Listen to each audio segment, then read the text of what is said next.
आकाशवाणी है। कोविड-19 विशेष कार्यक्रम के अंतर्गत प्रस्तुत है कोरोना वायरस संक्रमण की वर्तमान स्थिति पर चर्चा, जिसे प्रस्तुत कर रहे हैं आकाशवाणी संवाददाता सिद्धार्थ सिंह। इस कार्यक्रम में आमंत्रित स्वास्थ्य विशेषज्ञ हैं डॉक्टर घनश्याम पांगती। नमस्कार श्रोताओं, आकाशवाणी के समाचार सेवा प्रभाग द्वारा कोरोना जागरूकता श्रृंखला के इस विशेष कार्यक्रम में आपका स्वागत है। आज के इस एडिशन के साथ मैं हूं सिद्धार्थ सिंह। स्वामी विवेकानंद ने कहा था, किसी दिन जब आपके सामने कोई समस्या न आए तब आप सुनिश्चित हो सकते हैं कि आप गलत मार्ग पर चल रहे हैं। जी हाँ श्रोताओं, समस्याएं हमारे जीवन का हिस्सा हैं और ये पूरी जिंदगी आती रहती हैं और रहेंगी। बदलता है तो बस इसका स्वरूप। लेकिन वो चीज जो इनसे सामना करने में मदद करती है वो है हमारी हिम्मत और इस बात की समझ कि समस्या से कैसे निजात पा सकते हैं। आज कोरोना महामारी के इस दौर में ये हिम्मत और समझ बहुत आवश्यक है, तभी हम कह पाएंगे कि कोरोना हारेगा और देश जीतेगा। और ये तभी संभव है जब आप मास्क लगाएंगे, हैंड हाइजीन के साथ सोशल डिस्टेंसिंग बनाए रखेंगे, क्योंकि बचाव और सावधानी ही कोरोना का इलाज है। श्रोताओं, कोरोना को लेकर आपके मन में चल रहे तमाम सवालों का जवाब देने के लिए हमारे आज के इस विशेष फोन कार्यक्रम में हमारे साथ हैं लेडी हार्डिंग्स मेडिकल कॉलेज नई दिल्ली के मेडिसिन विभाग में professor doctor Ghanshyam Pangti. Doctor Ghanshyam, नमस्कार। कार्यक्रम में आपका स्वागत है। नमस्कार सिद्धार्थ जी, धन्यवाद आपको भी। श्रोताओं, कोरोना से संबंधित सवाल हमारे आज के एक्सपर्ट से टोल फ्री नंबर 1-800-11-5767 और 0112331444 पर पूछ सकते हैं। अगर आप सोशल मीडिया का इस्तेमाल करते हैं तो आप हमारे ट्विटर हैंडल @AINnews पर #AskAIR पर अपने सवाल पोस्ट कर सकते हैं। डॉक्टर घनश्याम, सबसे पहले बात करते हैं स्वास्थ्य सचिव की आज हुई प्रेस ब्रीफिंग से, जिसमें उन्होंने बताया कि देश में कोरोना संक्रमण से स्वस्थ हुए लोगों की संख्या कोविड मरीजों की संख्या से दोगुनी हो गई है। यानी द कोविड-19 recovered cases are now double of active cases in the country. इस समय संक्रमण से स्वस्थ लोगों की संख्या यानी रिकवर्ड केसेस की संख्या 12,30,000 से अधिक हो गई है। इसके साथ ही संक्रमण से ठीक होने वालों का जो प्रतिशत है, रिकवरी रेट है, वो भी 66% से ज्यादा है। लेकिन हाँ, एक बात जो चिंता में डालती है वो ये है कि एक दिन में कुल 52,000 से ज्यादा नए मामले सामने आ रहे हैं और हम देख रहे हैं कि तकरीबन रोज 50,000 से ज्यादा मामले हमारे सामने आ रहे हैं। आप किस तरीके से देखते हैं इस स्थिति को? नमस्कार सिद्धार्थ जी, बिल्कुल आपने सही कहा कि जो नए आंकड़े आ रहे हैं अभी हमारे पास 19 लाख केसेस को हमने क्रॉस कर लिया है, जो कि बड़ा अलार्मिंग है। बट अच्छी बात यह है कि हम 66% या 2/3 जो प्रतिशत है वो रिकवर्ड हो चुके हैं जी। क्योंकि हम ये कहना चाहेंगे ये बीमारी यूजुअली ज्यादातर लोगों को 10 से 12 दिन तक रहती है। तो कोई अगर आज कोरोना पॉजिटिव होता है तो वो 10-12 दिन में वो ठीक हो जाता है। तो हमें पैनिक नहीं करना है कि किसी को कोरोना हो गया है, उसका पूरा साथ देना है। अगर वो ज्यादा तबीयत खराब है उसको फीवर बहुत ज्यादा आ रहा है तो उसका ख्याल रखना है। और जब अगर सांस फूल रही है, ऑक्सीजन कंसंट्रेशन कम है तो उसको अस्पताल में भी भर्ती कराना है। बट 66% अगर आप दिल्ली को देखें तो दिल्ली में तो 80 से 90% लोग रिकवर हो चुके हैं। तो अच्छी बात यह है कि रिकवरी रेट भारतीय देश में बहुत अच्छा है कंपेयर टू वेस्टर्न कंट्रीज। आप अमेरिका ले लीजिए, आप यूरोप ले लीजिए, हमारी डेथ रेट भी काफी कम है। और अभी तक जितने भी पिछले 6 महीने में ये केसेस जो बढ़ रहे हैं, हमने अच्छी तरह इसको टैकल किया है। हमने फ्लैटन द कर्व कहते हैं कि हमने पीक नहीं होने दिया है। हमने थोड़ी सी दिक्कत हुई थी दिल्ली और मुंबई में कुछ समय के लिए, हफ्ते 10 दिन के लिए बेड लगभग फुल हो गए थे, लेकिन वो ऊपर नहीं हमने फिर भी उसको कवर कर लिया। अब हमारी इस समय काफी अच्छी स्वास्थ्य के हिसाब से या बेड के हिसाब से बहुत अच्छी कंडीशन है। और अगर हम इसको कंटिन्यू कर सके, अब हम और स्टेट्स में इन्फेक्शन धीरे धीरे बढ़ रहा है क्योंकि वहां कम था जी। अगर हम इसी तरह से चलते रहे तो मोस्ट लाइकली हम इसको अच्छी तरह डील कर पाएंगे और हम इस कोरोना को जीत सकेंगे। जी, जैसे कि बात हुई आज रिकवरी रेट की, उसी के साथ इस प्रेस कॉन्फ्रेंस में आज जो स्वास्थ्य सचिव उन्होंने बताया कि जो फैटेलिटी रेट है या मृत्यु दर है वो सबसे कम यानी 2.10% रह गई है और ये लगातार कम हो रही है। उन्होंने एक डेटा भी साझा किया कि भारत में कोविड-19 के कारण करीब जो 50% डेथ है वो 60 और उससे अधिक उम्र के लोगों की हुई और करीब 37% जो डेथ है वो 45 से 60 साल के आयु वर्ग के लोगों की हुई। तो इस तरह से थोड़ा सा इसमें एक फैक्ट ये भी था कि 68% जो डेथ है वो पुरुषों की है, 32% महिलाओं की है।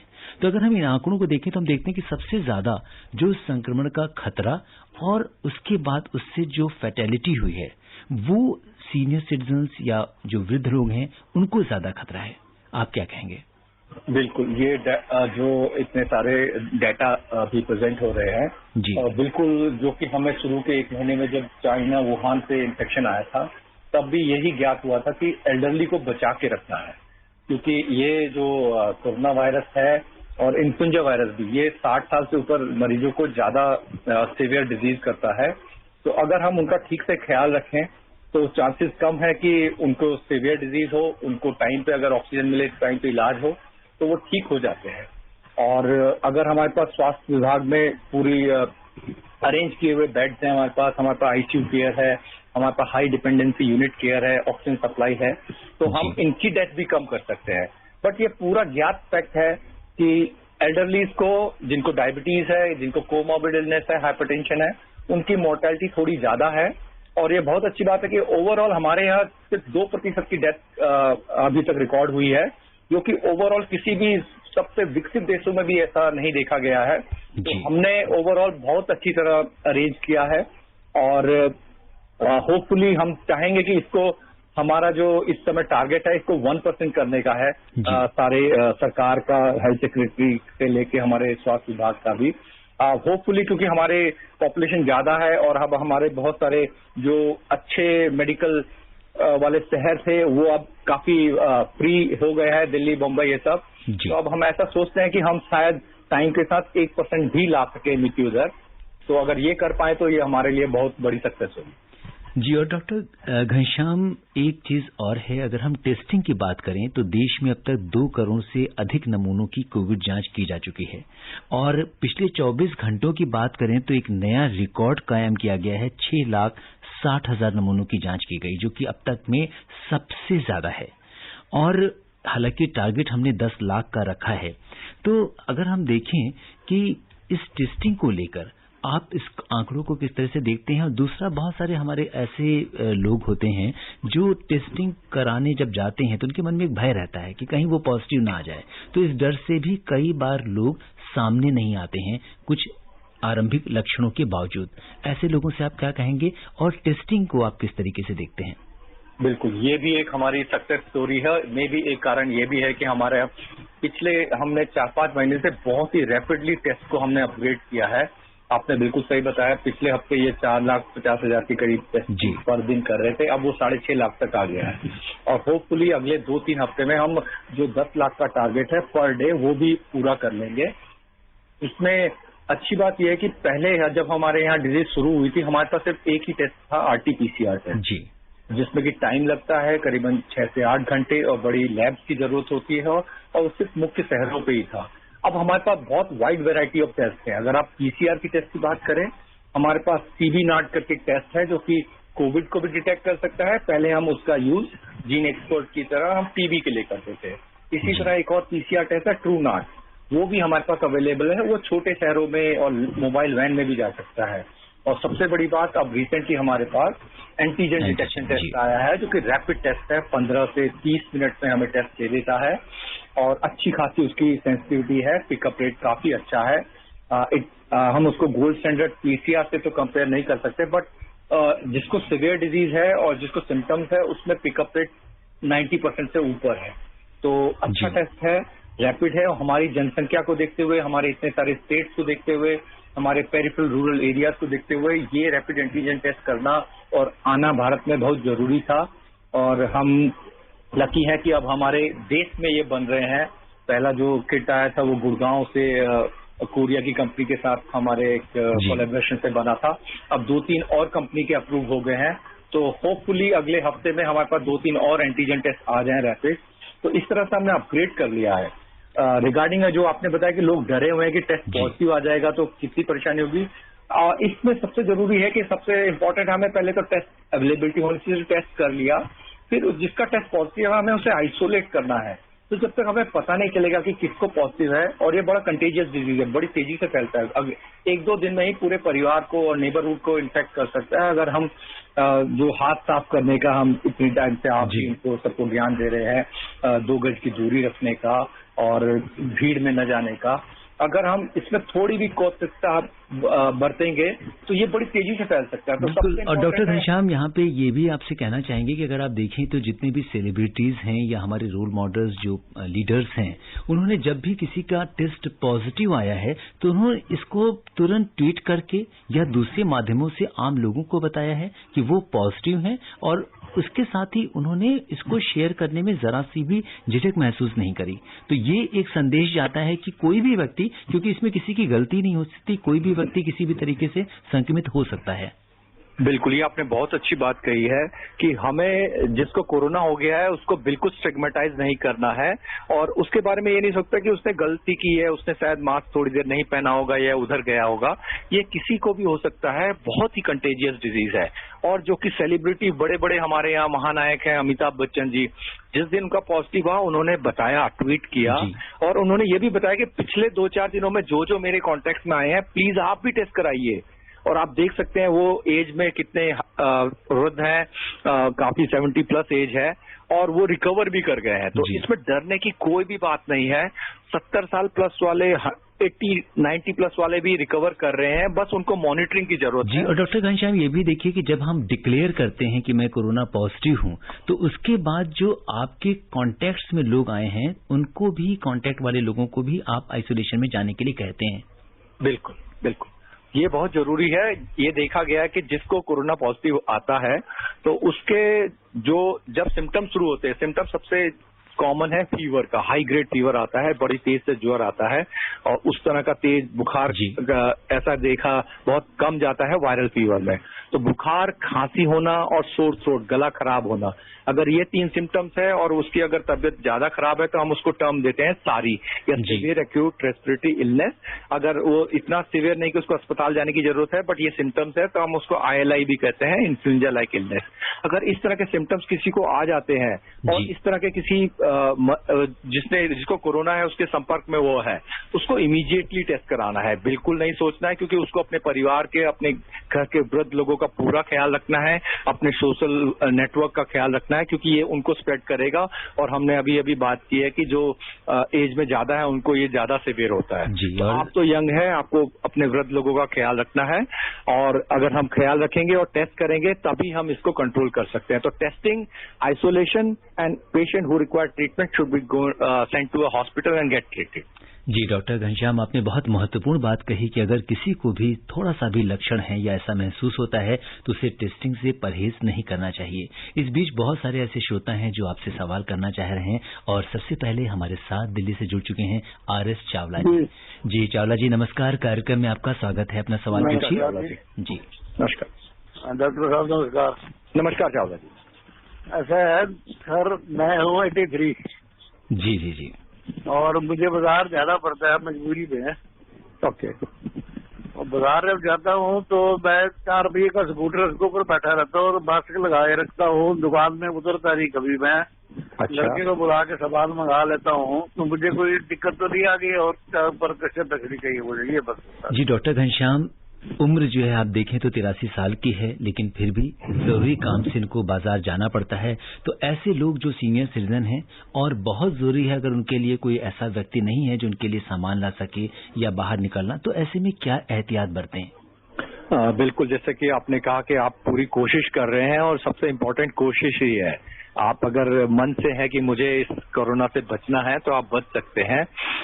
हम यही हिदायत देंगे कि आप जैसे बिल्कुल कोरोना से प्रिवेंशन के लिए आप एक ही जगह पर बैठते हैं, आप इधर उधर टच नहीं करते हैं, वो बहुत जरूरी है। आप अपने स्कूटर में ही बैठे हैं, आपने वहां से सब्जियां ले ली है, आपने डिस्टेंस भी रखा है, आप क्राउडेड जगह पे नहीं जा रहे हैं। आप जब सब्जियां ले लें, आप पेमेंट कर दिया, तो आपको ये देखना है कि एक तो आप अपना मास्क पहने रखें, और दूसरा हाथ जो है या कोई भी चीज अपने फेस में न लगाएं। तो धीरे धीरे ये आपको प्रैक्टिस से ही आएगा कि आप मुंह में, आप नोज में हाथ न लगाएं, कहीं भी टच न करें। आपने सामान ले लिया है, और ऐसा करें कि एक दिन में ही 2-3 दिन की अगर सब्जियां ले ले तो बेटर है। रोज रोज आने में एक्सपोजर बढ़ने के चांसेस थोड़े बहुत ज्यादा हो जाते हैं। बट आपने सब्जियां ले ली है, घर आके आप सब्जियों को धो सकते हैं अच्छी तरह। उसमें भी हैंड हाइजीन का पूरा ख्याल रखना है। या तो आप जैसे घर में आए, जहां जहां टच किया, पहले अपने हाथ को या तो सैनिटाइजर से या साबुन से धो लें। सैनिटाइजर हर जगह यूज करने की बहुत ज्यादा जरूरत नहीं है। नॉर्मल पानी और साबुन से आप उस कीटाणु को मार सकते हैं। ये उतना स्टर्डी नहीं है, ये थोड़ा फ्रेजाइल वायरस है। साबुन से धो के हाथ साफ हो जाते हैं। सब्जियों को भी ठीक से धो लें और उसके बाद ही फ्रिज में कहीं रखें। तो अगर आप हैंड हाइजीन, ओवर क्राउडिंग और अपने फेस में हाथ नहीं लगाएंगे और अपने मास्क पहना हुआ है, आपके चांसेस बहुत बहुत कम है कि आपको इन्फेक्शन हो। जी, जैसा डॉक्टर घनश्याम ने बताया कि ओवर क्राउडिंग को हमें अवॉइड करना है, हैंड हाइजीन का फॉलो करना है, मास्क लगाए रखना है, सोशल डिस्टेंसिंग को फॉलो करना है, तो आप इस बीमारी से बच सकते हैं। और इस बीच अब हम रुक करेंगे जालंधर का, जहां से हमारे साथ जुड़ चुके हैं श्री पॉल। हेलो पॉल जी, नमस्कार। कार्यक्रम में आपका स्वागत है। हाँ जी सर, नमस्कार जी। मेरा नमस्कार सर, मैं जालंधर पंजाब से बोल रहा हूँ। मेरा सर डॉक्टर साहब से ये क्वेश्चन है कि जैसे सब्जी हम वेजिटेबल बाजार से लाते हैं, वो तो चलो धो लेते हैं तो पक जाती है, तो उसका तो विषाणु होएगा भी तो खत्म हो जाएगा। जैसे हम दूध बाजार से लेके आते हैं, थैली वाला या लूज लेके आते हैं, तो उसको क्या प्रिकॉशन करना चाहिए, उसके लिए क्या हमें सावधानी बरतनी चाहिए? जी डॉक्टर घनश्याम, जैसा कि ये बता रहे हैं कि अगर बाजार से हम दूध लेकर आते हैं या ऐसी जो एसेंशियल कमोडिटीज हैं, तो उनको हमको कैसे सैनिटाइज करके इस्तेमाल करना चाहिए? बिल्कुल। आप दूध और सब्जियां जो ला रहे हैं, तो दूध की भी जैसे थैलियों में आप ला रहे हैं, तो आप उसको लाने के बाद ठीक से वॉश कर लें, अच्छे पानी में, रनिंग वाटर में धो लें। और आप धोने के बाद अपने हाथ को सैनिटाइज तो नहीं, साबुन से ही धो लें। और जो अगर कच्चा दूध है तो उसको न लें। आप अगर बॉईल कर देते हैं उससे, तो वो भी सेफ है। और सेम चीज आपको हैंड हाइजीन का ख्याल रखना है। और जहां जहां आपने टच किया है, जब आप सीढ़ियों में आते हैं, किसी दरवाजे के कुंडे में हाथ लगाते हैं, इधर उधर अवॉइड करें हाथ लगाना। लेकिन दरवाजा खोलने में लास्ट में आपका टच होगा ही, तो उसके बाद आप हाथ को ठीक से धो लें जब भी घर आए। और मास्क का प्रयोग जरूर करें जब आप बाहर जाएं। जी, और इसके बाद हम रुक करेंगे चूरू का, जहां से हमारे साथ जुड़ चुके हैं ओम प्रकाश जी। ओम प्रकाश जी, नमस्कार। कार्यक्रम में आपका स्वागत है। अपना सवाल पूछिए। हेलो जी ओम प्रकाश जी, हम आपको सुन पा रहे हैं। अपना सवाल पूछिए। ऐसा है कि मेरे रिलेशन के अंदर में जी हार्ट अटैक हो गया था एक रिश्तेदार को। जी जी जी। उसको जयपुर हॉस्पिटल में भर्ती कराया, हार्ट की बड़ी हॉस्पिटल में। जी। वहाँ पॉजिटिव आ गया था। फिर उनको तत्काल दूसरे दिन कराया उसमें कोविड हॉस्पिटल में जयपुर में। जी। वहाँ नेगेटिव आया, वो व्यक्ति डेथ कर गया। अब उसके परिवार वाले, मेरे रिश्ते वाले, वो सब पूछना चाहते हैं कि कितना प्रतिशत ये रखना चाहिए, कैसे रखना चाहिए, वो रिपोर्ट माने अच्छा है या ये माने, क्या सावधानी रखनी चाहिए? ये जी, अगर किसी मरीज की कोरोना की वजह से अगर मृत्यु हो जाती है, तो उस केस में हमें किस तरह की सावधानी रखनी चाहिए? बिल्कुल ओम प्रकाश जी, आज जैसे आपने बोला कि उनको पहले कार्डियक इवेंट हुआ, हार्ट अटैक का अंदेशा था, तो उसके बाद उनकी दोबारा टेस्ट हुआ, एक बार पॉजिटिव आया, एक बार नेगेटिव आया। तो ये थोड़ा सा कॉम्प्लिकेटेड है कि टेस्ट बहुत, हम कहते थे बहुत अच्छा है, बड़े लैब में है, बट कई बार डेज के ऊपर डिपेंड करता है आपने कितने दिन के बाद टेस्ट किया, और उसके हिसाब से कई बार टेस्ट नेगेटिव आ सकता है। और टेस्ट की सेंसिटिविटी, मतलब अगर हम 100 लोगों में जिनको कोरोना है टेस्ट करें, तो आरटीपीसीआर में भी 70 से 80 में पॉजिटिव आएगा, 10 से 20% में कई बार पॉजिटिव नहीं भी आता है। तो उस केसेस में हम उसको क्लिनिकल कोरिलेशन कहते हैं। हम उस मरीज को अगर सर्दी जुकाम की तकलीफ थी, उसको तेज बुखार आया था या उसको गला खराब था, अगर इसके साथ एक भी पॉजिटिव रिपोर्ट आए या एक्सरे में उसको निमोनिया दिख रहा था, तो हम कहेंगे उसको कोविड है, चाहे रिपोर्ट नेगेटिव आए। आपके पेशेंट के जैसे आपने बताया कि ऐसा देखा गया है कि कई सारे मरीजों में जिनको कोविड होता है, वैसे तो ये सबसे ज्यादा फेफड़े में और लंग में इन्फेक्शन करता है, और उसी की वजह से सबसे ज्यादा प्रॉब्लम होती है, उससे वजह से डेथ भी हो जाती है। बट ऐसा भी देखा गया कि ये हार्ट को भी इन्वॉल्व कर लेता है, हार्ट में हार्ट अटैक कर सकता है, कुछ लोगों को हार्ट फेलियर कर सकता है, कुछ लोगों में खून के थक्के जमे हो जाते हैं जिसको कि पल्मोनरी एम्बोलिज्म कहते हैं, ऐसा भी हो सकता है। तो ऐसा हो चांसेस ज्यादा लग रहे हैं। लेकिन अगर आपके मरीज को उस समय बुखार, सर्दी जुकाम ऐसी कोई तकलीफ हुई, उसके बाद हार्ट अटैक हुआ तो और एक पॉजिटिव है, तो बहुत हाईली लाइकली है कि उनका कोविड पॉजिटिव था, उनको कोरोना था। आपने बोला डेथ भी हो गई है, तो आपको अपने परिवार का टेस्ट कराना चाहिए। जो जो उनके संपर्क में थे पिछले 5 से 7 दिन में, उनका टेस्ट कराना चाहिए। और अगर जिसमें सिर्फ एक दिन लास्ट के, अगर उनकी डेथ मान लो 2 दिन पहले हुई है और उसी दिन उन्होंने अस्पताल में उससे मिले हैं, तो इमीडिएटली टेस्ट नहीं कराना है। कम से कम 5 दिन बाद एक्सपोजर के, अगर किसी मरीज से आप एक्सपोज होते हैं तो उसके 5 दिन बाद, और अप टू 10 दिन, तो 5 से 10 दिन के बाद एक्सपोजर के आपको टेस्ट कराना है। लेकिन अगर घर के लोग हैं जो कि घर में साथ ही घूम रहे थे, घर में बिना मास्क के घूम रहे थे, उनका टेस्ट आप पहले दिन जब से उनको सिम्टम्स आए तब से काउंट करेंगे, तो उसके हिसाब से ही टेस्ट कराना है। टेस्ट कराने से आप वो डिजीज और नहीं फैलाएंगे और उनको आइसोलेट कर सकते हैं। और इसमें किसी टेस्ट कराने में कोई झिझक नहीं होनी चाहिए कि टेस्ट कराने से लोग क्या कहेंगे। आपको अपने पूरे परिवार को भी बचाना है, तो आप जरूर टेस्ट कराइए। अगर 5 दिन हो चुके हैं, चांसेस बहुत ज्यादा है कि उनको कोरोना की वजह से ही डेथ। जी डॉक्टर घनश्याम, आपने एक बड़ी महत्वपूर्ण बात यहाँ पे हमारे श्रोताओं को बताई कि अगर किसी आप इन्फेक्टेड पर्सन के कांटेक्ट में आए हैं तो आपको इमीडिएट टेस्ट नहीं कराना है, बल्कि 4 से 5 दिन का वेट करना है, उसके बाद आपको टेस्ट कराना है, ताकि जो संक्रमण है, जो वायरल लोड है, वो पूरी तरह से आपके अंदर जो है इन्फेक्शन अगर आ गया है, तभी रिपोर्ट में भी वो पॉजिटिव आएगा। बिल्कुल, ये गाइडलाइन में है कि आपको कम से कम 5 दिन बाद, जैसे अगर मैं किसी मरीज को देखता हूं, उसका रिपोर्ट पॉजिटिव आता है, तो मैं 5 दिन वेट करता हूं कि मैं अगर कराना है तो मैं 5 से 10 दिन में कराता हूं। दूसरा ऑप्शन ये है कि अगर मेरे को किसी मरीज से एक्सपोजर हुआ है और मुझे बुखार आने लगे, या उससे एक्सपोजर वाले किसी मरीज को बुखार आने लगे और उसको गले में खांसी आने लगे, अगर ये सिम्टम्स आते हैं तो आप उसी समय करा सकते हैं। अगर आपको सिम्टम नहीं है और आपको लगता है कि मुझे कहीं हो गया है, नहीं हो गया, आप चेक कराना चाहते हैं, तो 5 से 10 दिन। अदरवाइज जिस दिन आपको बुखार और खांसी शुरू हो गई एक्सपोजर के बाद, उस दिन भी आप टेस्ट करा सकते हैं। कुछ लोगों को 3 से 4 दिन में आ सकता है ऐसा सिम्टम, ज्यादातर लोगों को 5 दिन में या उसके बाद आता है। जी, और इसके बाद अब हम रुक करेंगे महाराष्ट्र में, जहां से मुंबई से हमारे साथ जुड़ चुके हैं सतीश जी। सतीश जी नमस्कार, कार्यक्रम में आपका स्वागत है। नमस्कार सर, नमस्कार। मैं मुंबई बोरीवली से बोल रहा हूँ।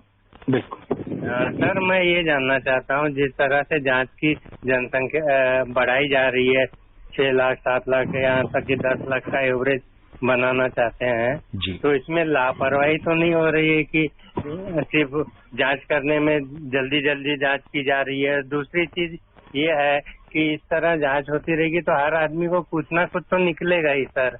और दूसरी चीज मैं ये पूछना चाहता हूँ, एक अफवाह भी उठी है जी, जो बहुत अफवाह उठ रही है कि केंद्र सरकार हर मरीज के पीछे 1.5 लाख रुपए दे रही है, जिससे जांच करके ज्यादा से ज्यादा कोरोना पेशेंट दिखाए जा रहे हैं। ये क्या सही है?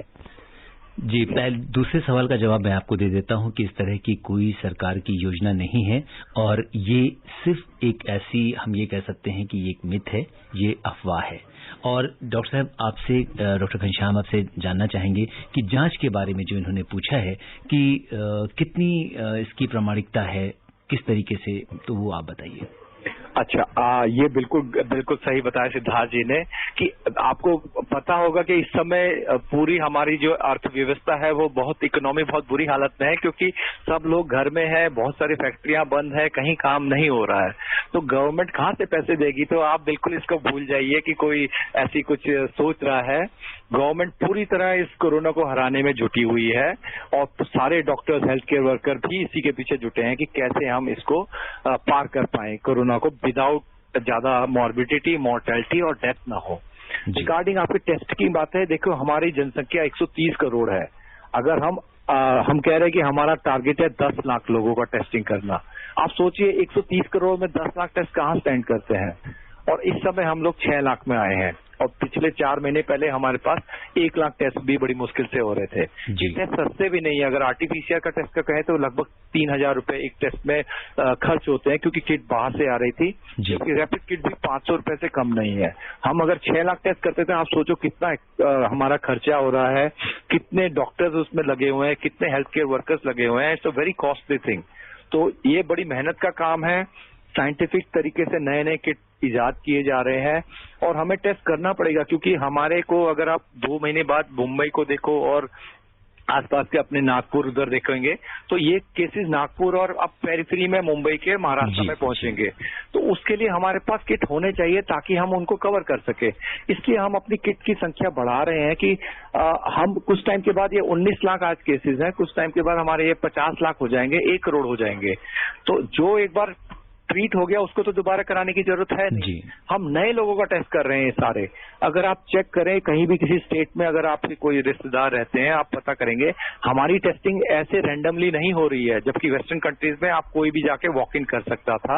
अभी भी इस समय भी हमारे यहाँ जिसको सिम्टम्स नहीं है या जिसका एक्सपोजर नहीं है उसका टेस्ट इजीली नहीं होता है। आप सारे स्टेट्स में चेक कर लीजिए, सिर्फ कंटेनमेंट जोन दिल्ली, मुंबई जहाँ केसेस बहुत बढ़ गए हैं वहाँ वॉक इन टेस्ट है। इसके अलावा विदाउट डॉक्टर्स प्रिस्क्रिप्शन टेस्ट नहीं हो रहे हैं। और हम जो ये 6 लाख 4 लाख टेस्ट कर रहे हैं वो सारे सिम्टोमेटिक पेशेंट में कर रहे हैं या जिनको एक्सपोजर है।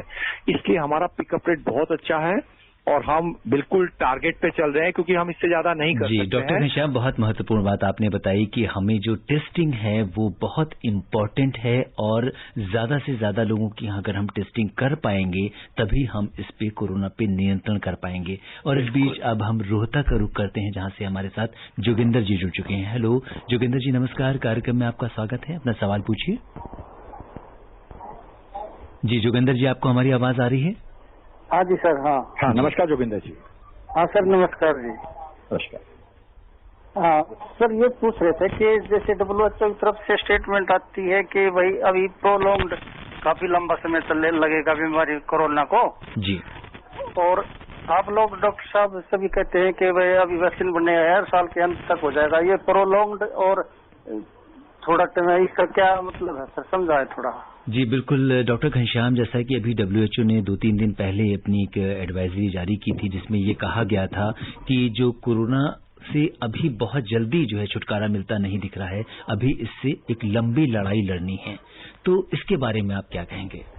हाँ बिल्कुल, ये स्टेटमेंट आई थी WHO हेड की कि कोरोना की वैक्सीन में भी, उन्होंने ये नहीं बोला नहीं बन सकती या नहीं बनेगी, उन्होंने बोला ऐसा हो सकता है कि जिसके हम बड़े टाइम से वेट कर रहे हैं कि वैक्सीन शायद सितंबर अक्टूबर में आ जाएगी, लेकिन क्योंकि ये नई वैक्सीन है इसका हमें पूरा पक्का नहीं है कि आएगी नहीं आएगी। तो उन्होंने सिर्फ ये हिदायत दी है कि आप सोशल डिस्टेंसिंग, अपने जो प्रिकॉशन है आपको मास्क पहनना और आपको 2 गज की दूरी, ये सब चीज रखनी है अभी जब तक कि हमारे पास प्रूवन वैक्सीन ना आ जाए। और वैक्सीन क्योंकि बहुत सारी कंपनियां ट्राई कर रही है, 100 से ऊपर वैक्सीन के ट्रायल चल रहे हैं और करीबन 10 ट्रायल अच्छे खासे स्टेज 3 में पहुंच चुके हैं। स्टेज, हमारे यहाँ जब कोई भी दवाई या वैक्सीन बनती है हम स्टेज 1, 2, 3 करके चलते हैं। जब हमारा स्टेज 1 या फेज 1 होता है हम सिर्फ थोड़ा सा एक डोज देते हैं, उसको डबल करते हैं, एक को 1, 2 दुगना चौगुना देते हैं, देखते हैं कोई साइड इफेक्ट तो नहीं हुआ। दूसरे फेज में हम उसको देखते हैं दवाई देने से, जैसे इसमें एंटीबॉडीज बनती है, अगर किसी को दवाई दोगे उससे पेशेंट ठीक हो रहा है नहीं हो रहा है। तीसरे में हम एक को दवाई देते हैं ट्रायल 3 में, फेज 3 में, और दूसरे को हम दवाई की जगह कुछ और प्लेसबो देते हैं। हम कंपेयर करते हैं कि इससे इफेक्ट आ रहा है नहीं आ रहा। तो हम फेज 3 में पहुंच चुके हैं, हमारे पास लगभग 10 वैक्सीन है जो कि फेज 3 में है। चांसेस हाई है कि वैक्सीन शायद हमारे पास इस साल के एंड तक आ जाए। और आप सब अपना ख्याल रखें कि आपको तब तक इन्फेक्शन ना हो और उसके बाद हम शायद वैक्सीन से पूरा सब कवर कर लें। लेकिन ऐसा भी हो सकता है जैसे WHO के हेड ने बताया कि बहुत थोड़े चांसेस ऐसे हैं, तो आपको फिर ख्याल अपना रखना है। बिल्कुल डॉक्टर घनश्याम, ख्याल अपना रखना है, लेकिन समय हमें इजाजत नहीं दे रहा है कि इस चर्चा को आगे बढ़ाएं। और डॉक्टर घनश्याम, आप कोविड-19 के इस विशेष कार्यक्रम से जुड़े और आपने हमारे श्रोताओं के प्रश्नों का उत्तर दिया, आपका बहुत बहुत धन्यवाद। बिल्कुल, मुझे आपका भी बहुत बहुत धन्यवाद और AIFM का भी धन्यवाद।